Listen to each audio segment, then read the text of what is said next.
Okay, so my 5 takeaways, I will fully admit this section was incredibly difficult because the range was so wide on the years.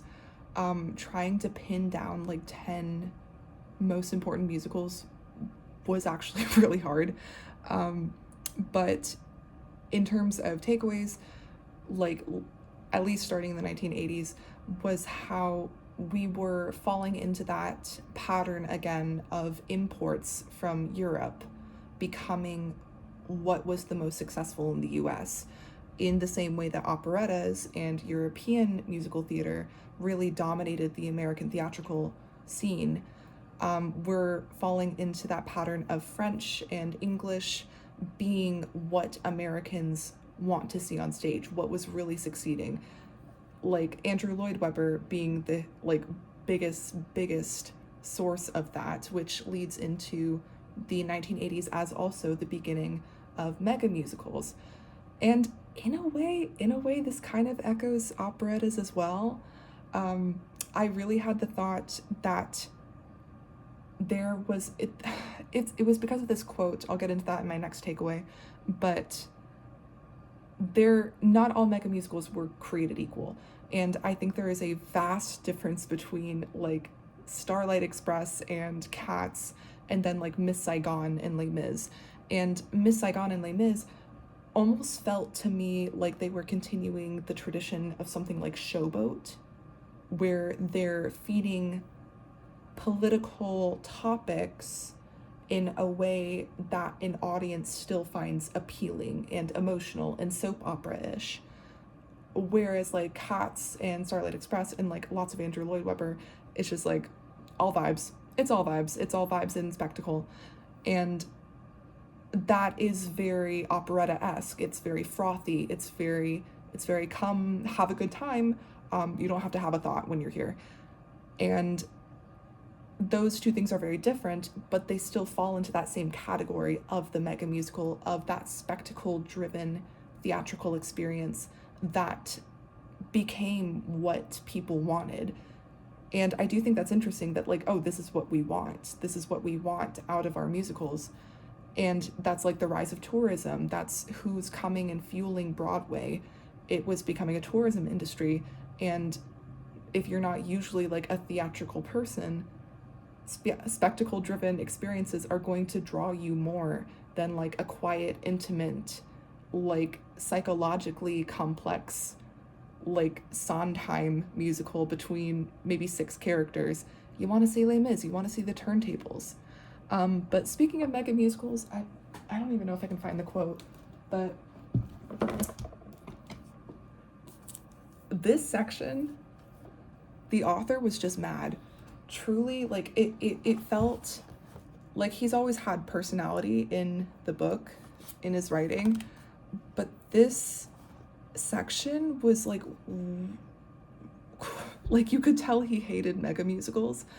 And he and I agree about Phantom of the Opera, but then like he would say things like 287, he says mega musicals almost always have a painfully basic point to make. Poverty is bad, Les Mis. Losing your looks is bad, Cats. Or even America is bad, Miss Saigon. And I wrote down, I feel like there's more to it than that. Because that's what gave me that thought. It's like, okay, well, not all mega musicals are created equal. Like, that's not what Les Mis is about. Les Mis isn't saying poverty is bad, it's saying the structures that force people into poverty are bad. Miss Saigon isn't just saying America is bad, it's reckoning with the impact of the Vietnam War on Vietnamese people and like what America did to them. That's not like inherently saying America's bad. So it's weird. It's weird and reductive to say it like that, but it matches this tone that he kind of carries through this whole section. And I'm starting to think, I'm like, do you just like Golden Age stuff? Like, is that what it is? Because then he said something on, oh yeah, 288. One did not need cultural background or a refined sense of humor to enjoy a mega musical. One merely had to show up, just as with any other tourist attraction, which like I think there is something to that. But then, like, paired with this line on the next page, since there are few laughs to miss out on, language was no barrier. Ugh, it felt a little weird, paired for, like, if you don't have a sense of refined humor, if you're not smart enough to enjoy a real musical. It's just like he clearly has this view of this section, and when that carries into the 1990s, you think, okay, well, he clearly doesn't like this era of, like, frothy nothing musicals. Surely he's going to like something like Rent. And then his overview of Rent is quite terse and cold and kind of cynical, really focusing on the marketing rather than the fact that this was inspired by the fact that Jonathan Larson's friends were largely contracting AIDS and a lot of them were dying. It was weirdly cold.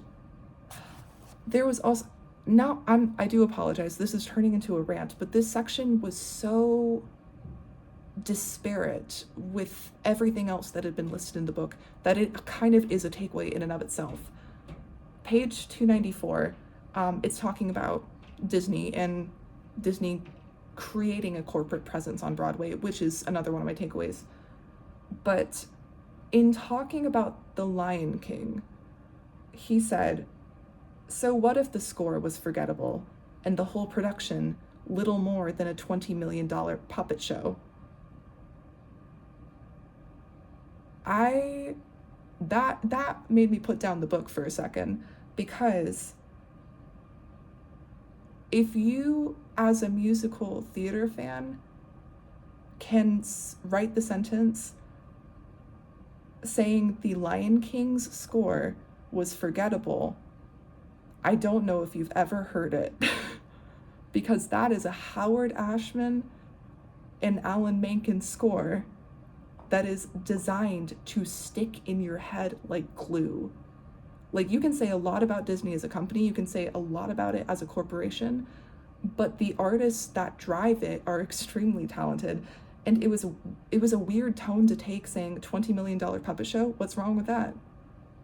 Puppetry is artistry. And it's also a weird tone to take about, like, a production that was the first time a woman ever won the Tony for directing, like, the best direction of a musical. That was Julie Taymor. That was the first time. And it's weird. It's such a weird tone to take. So that just turned into its own takeaway in and of itself, because it was so different from the entire rest of the book up until this point. So I'm sorry that took so long. That just, like, really struck me for some reason. But another big takeaway was Disney's impact on Broadway, creating a trend of corporate brands finding stake in musicals because they found that there was money in the tourism. And things I didn't even know. I didn't know Ragtime was sponsored by a corporation. It feels weird that it was, but the fact that that was true is crazy. And it is worlds away from the idea of musicals being developed and workshopped like a chorus line by just a group of artists who find this truth in their actors and want to make something. And it's still continuing to this day. Then another huge thing was the impact that AIDS had on Broadway. The documentary stated how it actually genuinely cut into the amount of people who were able to be cast in Broadway shows, because the queer community makes up such a huge part of Broadway's community and the theatrical community. So both in the 80s and 90s, that really impacted Broadway and just hung heavy over it. In shows like Falsettos that were made in the 90s, but it was dealing with the early days of AIDS from the vantage point of the 90s. Rent taking that immediate stance in the 90s. Or La Cage aux Folles, giving just like a moment of levity in the 80s.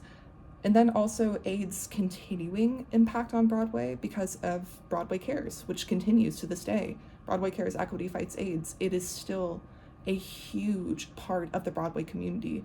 And so the AIDS crisis, it still is a part of Broadway's history today. So 1, 2, 3, 4, 5. I apologize that went so long. This section, it was a big section.